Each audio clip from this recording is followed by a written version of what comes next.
Wala na raw magagawa si dating Pangulo at Pampanga Representative Gloria Arroyo kung nadala ng mga intriga si House Speaker Martin Romualdez.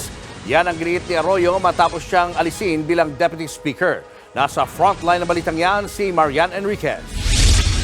Tila isinisisi sa intriga ni dating Pangulo at Pampanga Representative Gloria Macapagal Arroyo ang pag-alis sa kanya bilang Deputy Speaker sa Kamara. Aniya, parating may intriga sa politika at kadalasan mababaw pa. Wala na raw siyang magagawa kung nakumbinsi ng ilang naninira si Speaker Romualdez sa mga aniyay kasinungalingang hindi niya raw suportado ang kanyang liderato. Bilang isang ordinaryong mambabatas, mananatili raw siyang tapat sa pangako niya kay Pangulong Bongbong Marcos na susuportahan ang preferred man sa pamumuno ng Kamara. Muli ring iginiit ni Arroyo na nasa ibang bansa siya kaya hindi nakapirma sa resolusyon ng suporta kay Romualdez. Wala rin daw siyang nakitang bago rito lalo't simulat sa pool, suportado niya ang House Speaker. Kahit kailan ay hindi raw kumilos o sumuporta si Arroyo sa anumang usapin ng pagpapatalsik kay Romualdez. Sa siyam kasing Deputy Speaker, sina Arroyo at Davao City Representative Isidro Ungab lang ang hindi pumirma sa resolusyon. Nagugat yan sa umano'y paninira at pagtawag ni dating Pangulong Rodrigo Duterte na pinakabulok na institusyon ang Kamara. Dinipensahan naman ni House Majority Leader Manix Dalipe ang pag-alis sa dalawa. Hindi po oo yun.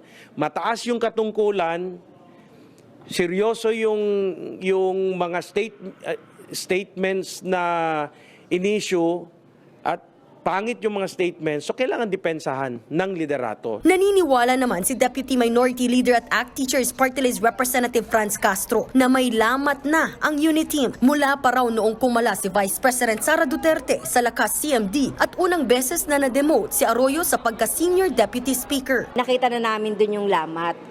Tingin natin magpapatuloy ito dahil nakikita natin yung mga interest for higher position, di ba? Ng vice. At saka, so siyempre hindi natin maalis kay speaker yon.